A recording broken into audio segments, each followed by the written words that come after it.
عنوان: دروازہ نمبر 3۔ سارہ کو اپنے مکان کی تیسری منزل کی کلچ کا دروازہ ہمیشہ عجیب سا لگتا تھا۔ پرانا، خراشی لگی اور اس کے پتے پر کبھی کوئی نمبر نہیں لگا ہوتا تھا۔ لوگ کہتے تھے کہ وہ کمرہ خالی ہے۔ صفائی والوں نے کبھی اندر نہیں دیکھا اور مالک مکان خود بھی کم ہی آیا کرتا تھا۔ سارہ کو بچپن سے ہی جاننے کی عادت تھی۔ چھوٹی چھوٹی چیزیں جو دوسرے نظر انداز کر دیتے تھے وہ ان میں کہانیاں بنا لیتی تھی۔ ایک شام جب بارش تیز تھی اور تمام پڑوس میں بالکل سناٹا چھایا ہوا تھا، سارہ کو اپنی زبان سے ایک خفیف سی سرگوشی سنائی دی: اگر جانا ہے تو آ جاؤ۔ وہ پہلے تو ہنسی، پھر اپنی جیب میں ہاتھ ڈالا۔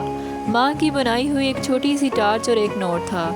جس نے دروازہ کھولا وہ سچ دیکھے گا۔ دروازہ نمبر 3 پر پہنچ کر سارہ نے دل کی دھڑکن کو اور زیادہ مضبوط کر لیا۔ ہاتھ ہلکا سا کانپ رہا تھا، مگر کلیدی سرا ہوا چیزی جیسے اسی کا انتظار کر رہی ہو۔ دروازہ دھیرے سے کھلا۔ اندر دھواں یا بھوت نہیں، صرف ایک چھوٹا سا کمرہ تھا۔ ایک لکڑی کی الماری، ایک پلنگ اور دیوار پر ایک پرانا ٹیوب ریکارڈ۔ الماری کے اوپر والی کشو کھلی ہوئی تھی۔ اس میں ایک مٹھی پر تصویر اور ایک لفافہ۔ لفافے پر لکھا تھا: سارہ کے لیے ہمیشہ سچ۔ سارہ نے لفافہ کھولا۔ اندر ایک چٹھی اور ایک چھوٹی سی چابی تھی۔ چٹھی پہ لکھا ہوا تھا: اگر یہ پڑھ رہے ہو تو تم وہ لمحے پاس ہو جن کا ہمیں انتظار تھا۔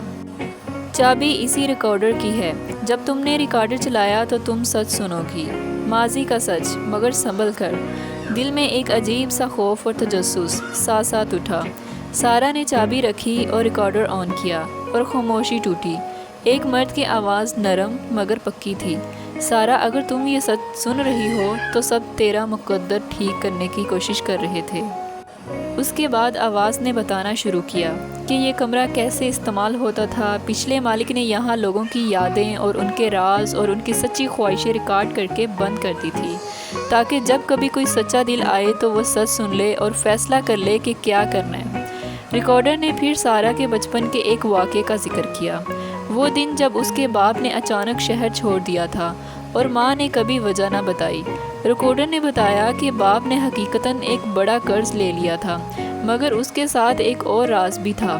اس نے سارہ کے لیے ایک جگہ چھپا رکھی تھی، ایک صندوق جو اسی عمارت کی بنیاد کے نیچے تھا۔ ریکارڈر نے ایک نقشہ دیا: جب تم دروازہ نمبر 3 کھولو، اس کمرے سے ملنے والا نقشہ تمہیں وہیں لے آئے گا جہاں حقیقت چھپی ہے۔ سارہ کے ہاتھ کانپ گئے۔ باہر بارش کی آواز اور اندر ریکارڈر کی خاموشی، دونوں ایک جیسے طبیز راز بنتے گئے۔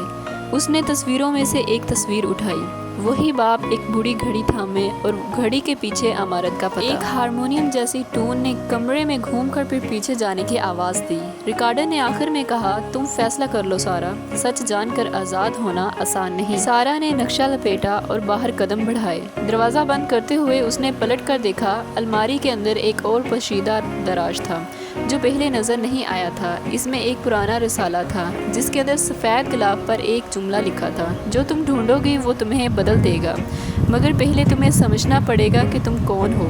سارہ نے رسالہ اپنی جیب میں ٹھونس لیا۔ جب وہ نیچے سیڑھیاں اترنے لگی تو ایک سوال اس کے دماغ میں گھوم رہا تھا: کیا سچ جان کر وہ اپنے دل کو سکون دے پائے گی، یا وہ سچ اس کے لیے نئی شروعات ہوگا؟